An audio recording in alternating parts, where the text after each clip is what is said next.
সুপ্রিয় শিক্ষার্থীরা, খনিজ সম্পদ জীবাশ্ম লেকচার 10 এ সবাইকে স্বাগতম। আজকের লেকচারে আমরা কভার করব ফ্যাটি অ্যাসিড, জৈব অ্যাসিড বা কার্বক্সিলিক অ্যাসিড। অ্যাকচুয়ালি সব নাম সেম, জৈব অ্যাসিড, কার্বক্সিলিক অ্যাসিড বা ফ্যাটি অ্যাসিড। সো আমরা দেখি জৈব অ্যাসিড বা কার্বক্সিলিক অ্যাসিড হতে হলে কি হতে হবে। বেসিক্যালি আমাদের যেটা লাগবে সেটা হচ্ছে জৈব অ্যাসিডের জন্য আমরা সাধারণ সংকেত বলছিলাম এরকম CnH2n +1 বন্ড CWH।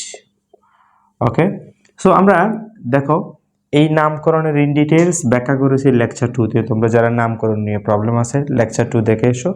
লেকচার 2 তে আমরা সকল হাইড্রোকার্বনের নামকরণগুলো ইন ডিটেলস ডিসকাস করেছিলাম। সো আজকে আমরা জাস্ট কিছু সদস্যের নাম শিখব। সো আমাদের এই জৈব অ্যাসিড বা জৈব অ্যাসিড বা কার্বক্সিলিক অ্যাসিডের জন্য যেটা মেইন বেসিক লাগবে সেটা হচ্ছে কি, এটা জেনারেল ফর্মুলা। জেনারেল ফর্মুলার জন্য আমাদের এরকমভাবে লিখতে হবে যে এখানে n এর ভ্যালু কোথা থেকে শুরু হবে, n এর ভ্যালু 0 থেকে শুরু হবে, 0 1 2 3 এভাবে হবে। দেখো, কারণ অলরেডি কার্যকরী মূলকে আমার কি আছে, বন্ড CWH আছে, তাই না? এর কার্যকরী মূলক আছে বন্ড CWH। যে সমস্ত কার্যকরী মূলকে কার্বন থাকবে তাদের নাম্বার শুরু হবে 0 থেকে। যেমন আমরা অ্যালডিহাইডের ক্ষেত্রে সেম জিনিসটা পেয়েছি, রাইট? আচ্ছা, সো দেখো আমাদের যে n ইকুয়াল যদি 0 হয় তাহলে হবে কত, এর কার্বন 0 হবে, একটা H থাকবে, HCWH। ওকে, এবং এই জৈব অ্যাসিড বা কার্বক্সিলিক অ্যাসিড এদের নামকরণের যে ব্যাপারটা সেটা হলো এরকম, অ্যালকেনের ইটা কেটে দিয়ে ওইক অ্যাসিড জিনিসটা লাগাই দিয়ে, ওইক অ্যাসিড লাগাই দিয়ে। সো যেমন এটা আমরা একটা কার্বন থাকলে সেটা ছিল মিথেন অ্যালকেন, রাইট? তো মিথেনের ইটা কেটে দাও, ওইক অ্যাসিড লাগাই দাও, ওইক অ্যাসিড, ওইক অ্যাসিড, ওইক অ্যাসিড। তাহলে আমাদের এটা নাম আসবে কি, নাম আসবে methanoic acid, methanoic acid. Methanoic acid এটার আরেকটা নাম আছে, সেটা হলো formic acid, formic acid, formic acid. এই ফর্মিক অ্যাসিড অ্যাকচুয়ালি এটা হচ্ছে গ্রিক শব্দ ফর্মিকা থেকে এসেছে। ফর্মিকা, ফর্মিকা মানে লাল পিঁপড়া, লাল পিঁপড়া, পিঁপড়া কামড় দিলে এই অ্যাসিডটা পাওয়া যায়, এই জন্য আমাদের ব্যথা লাগে। সো এটা অবশ্য আমরা চাইলে দূর করতে পারি কিভাবে, সেটা হচ্ছে একটু চুন লাগিয়ে দিলে, ক্ষতস্থানে একটু চুন লাগিয়ে দিলে আমরা জানি অ্যাসিড কার্ড বিক্রিয়া হলে প্রশমন বিক্রিয়া হবে, তাই না? তাহলে কিন্তু এই পিঁপড়া কামড় দিলে এটার একটা সলিউশন হলো, পিঁপড়া বা মৌমাছি কামড় দিলে এখানে একটু করে চুন লাগিয়ে দিলে হবে, তাহলে অ্যাসিড কার্ড বিক্রিয়া হবে। আচ্ছা, তাহলে বলো, অ্যাকচুয়ালি আমরা এটার প্রথম সদস্যটা হলো মিথানোয়িক অ্যাসিড বা ফর্মিক অ্যাসিড, ঠিক আছে? সেক্ষেত্রে N0 থেকে হবে। ওকে, এরপর আমরা আরেকটা নাম শিখবো, এটা এটা মিথানোয়িক অ্যাসিড শিখলাম। আমরা n ইকুয়াল যদি 1 বসাও তাহলে CH3CWH। এটা নাম, তাহলে ইথেন থেকে ইথানোয়িক অ্যাসিড আসবে, ethanoic acid, ethanoic acid. Actually এটা হচ্ছে কি, ইথেন থেকে আসছে, ইথেন, ইথেনের ইটা কেটে দিয়ে ওইক অ্যাসিড, জাস্ট এই এই সাফিক্সটা লাগিয়ে দিয়ে ওইক অ্যাসিড। সো তাহলে এটা ইথানোয়িক অ্যাসিড আসছে। এটার আরেকটা নাম আসে acetic acid, acetic acid, acetic acid. এই এসিটিক অ্যাসিড কথাটা এসেছে এসিটাম থেকে, এসিটাম, এসিটাম, এসিটাম, এসিটাম এটা হচ্ছে গ্রিক শব্দ, এসিটাম মানে হচ্ছে ভিনেগার। সো আমরা এই এসিটিক অ্যাসিডের একটা কনসেপ্ট আছে, সেটা হচ্ছে এটার 6 থেকে 10%, 6 থেকে না, তোমাদের বইয়ে যেটা দেওয়া আছে সেটা হচ্ছে 4 থেকে 10%, 4 থেকে 10% জলীয় দ্রবণ, সেটাকে আমরা বলি ভিনেগার বা সিরকা, ভিনেগার, ভিনেগারও বলি বা সিরকাও বলি। এটা আচার তৈরিতে ব্যবহৃত হয়, আচার সংরক্ষণে বা যে কোনো খাবার সংরক্ষণে, আমরা বিশেষ করে সবজি দিয়ে খাবার সংরক্ষণে আমরা কি করে ইউজ করি, ভিনেগার ইউজ করি। হ্যাঁ, খুবই উন্নত মানের প্রিজারভেটিভ একটা। সেটা হচ্ছে বেসিক্যালি 4 থেকে 10% ইথানোয়িক অ্যাসিডের জলীয় দ্রবণ। অনেক সময় অ্যাকচুয়ালি লিখে থাকে, একটা পরীক্ষায় প্রশ্ন আসে, সেটা হচ্ছে ভিনেগারে কয় পার্সেন্ট পানি থাকে। তো 6 থেকে 10%, 4 থেকে 10% ভাইয়া কি আছে, হ্যাঁ ইথানোয়িক অ্যাসিড আছে, তাহলে পানি থাকবে অ্যাকচুয়ালি 96 থেকে, যদি 4% থাকে তাহলে 96%, তাহলে 90 থেকে 96%, 96% কি থাকবে, পানি থাকবে, ঠিক আছে? পানি থাকবে ভিনেগারে। সো তাহলে আমরা প্রথমে দেখলাম মিথানো, প্রথম সদস্য এইটাকে আমরা ভিনেগার বলি, ঠিক আছে? আচ্ছা, তাহলে আমাদের এই মিথানোয়িক অ্যাসিড, ইথানোয়িক অ্যাসিড শিখলাম। আবারও বলো, তাহলে আমাদের এই যে CnH2n +1 বন্ড CWH, এটা যে জৈব অ্যাসিডের সাধারণ সংকেত। তাহলে আমরা প্রথম সদস্য শিখলাম কি HCWH, এটার নাম হচ্ছে মিথানোয়িক অ্যাসিড, মিথানোয়িক অ্যাসিড বা ফর্মিক অ্যাসিড, এটা পিঁপড়া কামড় দিলে পাওয়া যায়। এরপর হচ্ছে কি ethanoic acid, right, CH3CWH, CH3CWH, এটার নাম হচ্ছে ইথানোয়িক অ্যাসিড বা এসিটিক অ্যাসিড, বা ভিনেগার তৈরিতে এটা ব্যবহার করা হয়, ইথানোয়িক অ্যাসিড। এটার 4 থেকে 10% জলীয় দ্রবণকে আমরা ভিনেগার বলবো বা সিরকা বলবো। তো তুমি যদি কার্বন 2 বসাও এখানে, তাহলে কত হবে C2H5CWH, বা এটাকে আমরা এভাবে লিখতে পারি CH3 bond CH2 bond CWH। এটাকে আমরা বলবো প্রোপানোয়িক অ্যাসিড, প্রোপান থেকে propanoic acid, right, propanoic acid. এরপর হলে বিউটানিক অ্যাসিড, প্যান্টানোয়িক অ্যাসিড, এভাবে যাবে, ঠিক আছে। সো এটা নিয়ে আমাদের এত সমস্যা না। এখন আমরা যাব যে নামগুলো তো শিখলাম একটু করে, যদিও নামের ইন ডিটেলস তোমরা অবশ্যই লেকচার 2 দেখে আসবা। এখন জৈব অ্যাসিডকে অনেক সময় আমরা কার্বক্সিলিক অ্যাসিড বলি। আসলে জৈব অ্যাসিড হলে কি হবে? জৈব অ্যাসিড হলে এই সমস্ত অ্যাসিডের ক্ষেত্রে কি আছে, কার্বন আছে। তাহলে আমরা যদি বলি এই বিষয়টা একটু যদি ক্লিয়ার করি, জৈব অ্যাসিড, অজৈব অ্যাসিড, অজৈব অ্যাসিড বা অজৈব অ্যাসিডকে আমরা অনেক সময় কি বলি, খনিজ অ্যাসিড বলি, ঠিক আছে। তো জৈব অ্যাসিড হলে কি হবে? দেখো জৈব অ্যাসিডটা যেমন আমরা HCWH, রাইট, বা CH3CWH, এই অ্যাসিডগুলোর মধ্যে কার্বন আছে। কার্বন থাকলে এই অ্যাসিডগুলো হচ্ছে জৈব অ্যাসিড হবে। কার্বন থাকলে যেমন H2CO3, এটাও একটা জৈব অ্যাসিড, কার্বনিক অ্যাসিড। হ্যাঁ, এই অ্যাসিডগুলো জৈব অ্যাসিড। জৈব হতে হলে অবশ্যই কি থাকতে হবে, কার্বন থাকা লাগবে। কার্বন থাকলে এই অ্যাসিডগুলো জৈব অ্যাসিড, এবং এগুলো দুর্বল অ্যাসিড। হ্যাঁ, পৃথিবীতে যত ফ্রুট আছে সব ফ্রুটে কি আছে, অ্যাসিড আছে। যেমন মনে করো তুমি লেবুতে কি আছে, সাইট্রিক অ্যাসিড আছে। লেবুতে মনে করো সাইট্রিক অ্যাসিড আছে, সাইট্রিক অ্যাসিড।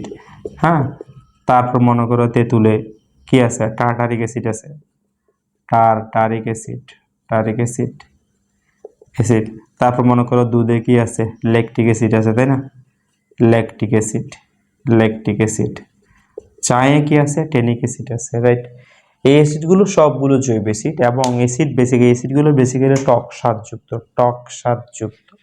সো জৈব অ্যাসিড হতে হলে অবশ্যই সেই অ্যাসিডগুলো কি হতে হবে, এই অ্যাসিডগুলোর মধ্যে অবশ্যই কার্বন থাকতে হবে। এখন খনিজ অ্যাসিড বা অজৈব অ্যাসিড, যেমন আমরা হাইড্রোক্লোরিক অ্যাসিড, সবে অনেক শক্তিশালী অ্যাসিড, কিন্তু এখানে কোনো কার্বন আছে না, কার্বন নাই, তাহলে এটা কখনো জৈব অ্যাসিড হবে না। বা রাসায়নিক বিক্রিয়ার রাজা বলে আমরা H2SO4, রাইট। সালফিউরিক অ্যাসিড, এখানে কোনো কি আছে, কার্বন আছে, তাহলে এটা অজৈব অ্যাসিড। এগুলোকে আমরা অজৈব অ্যাসিড বা খনিজ অ্যাসিড বলি। যেমন নাইট্রিক অ্যাসিড, HNO3, রাইট।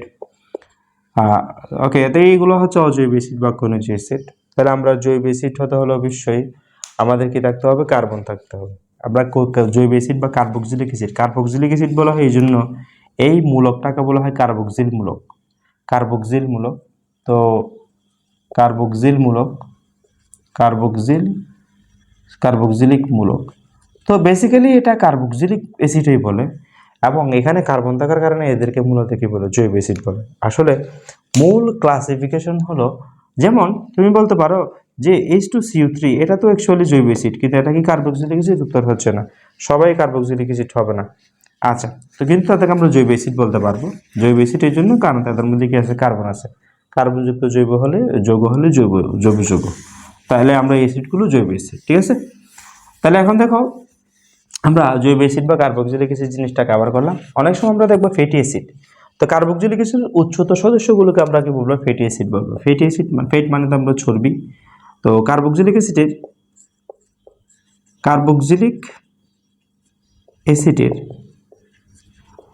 উচ্চতর সদস্যগুলোকে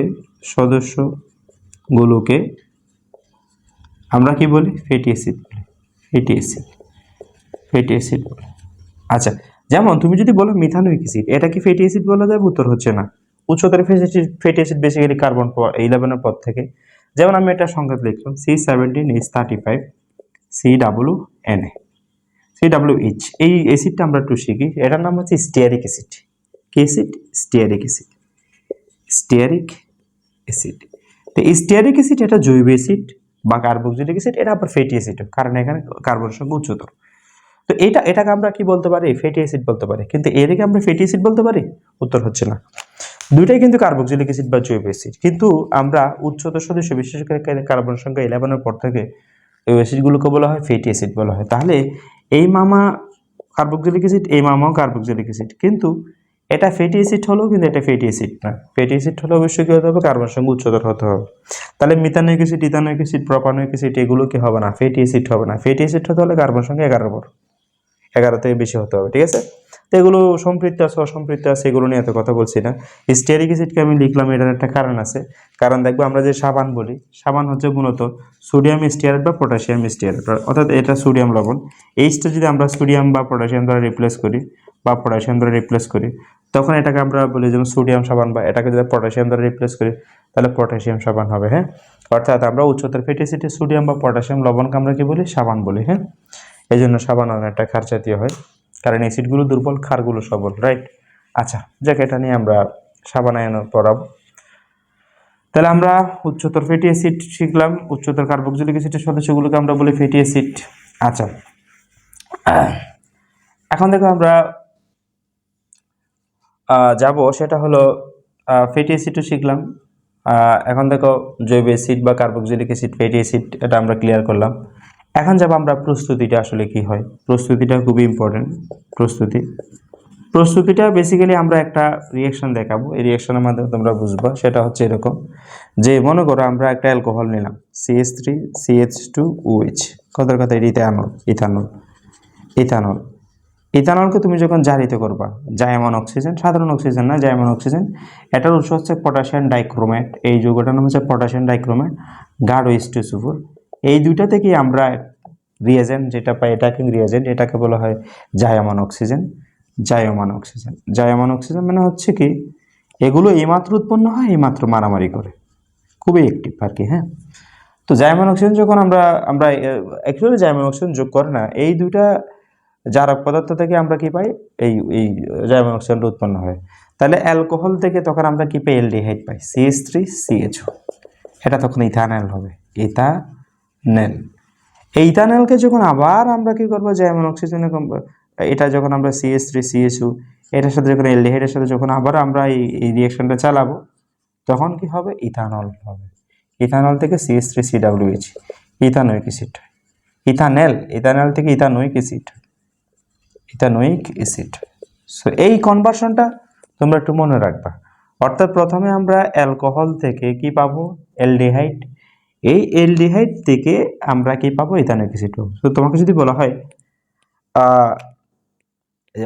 আমাদের ইথানোয়িক অ্যাসিড কীভাবে তৈরি করবা, ডিরেক্টলি তুমি অ্যালকোহল থেকে এই রিঅ্যাকশনটা, অ্যালডিহাইড থেকে রিঅ্যাকশনটা দেখা দিতে পারো, অথবা তুমি অ্যালকোহল থেকে দেখা দিতে পারো, কোনো অসুবিধা নেই, ঠিক আছে।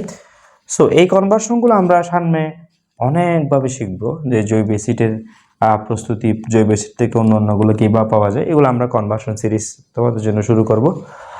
তখন সেক্ষেত্রে দেখবা প্রস্তুতি একটা লাগলেই হয়, একটাই লাগবে, ঠিক আছে। সো প্রস্তুতি আসলে আর লাগে না। দেন আমরা এটার তো ব্যবহারটা একটু বললাম, যে সবচেয়ে গুরুত্বপূর্ণ ব্যবহার হচ্ছে ভিনেগারটাই সবচেয়ে বেশি ইম্পর্টেন্ট, পরীক্ষায় আসে। আমরা ভিনেগার বলেছি, সেটা হচ্ছে 4 থেকে 10% ইথানোয়িক অ্যাসিডের CH3COOH, এটার জলীয় দ্রবণকে আমরা বলি ভিনেগার বা সিরকা, ঠিক আছে।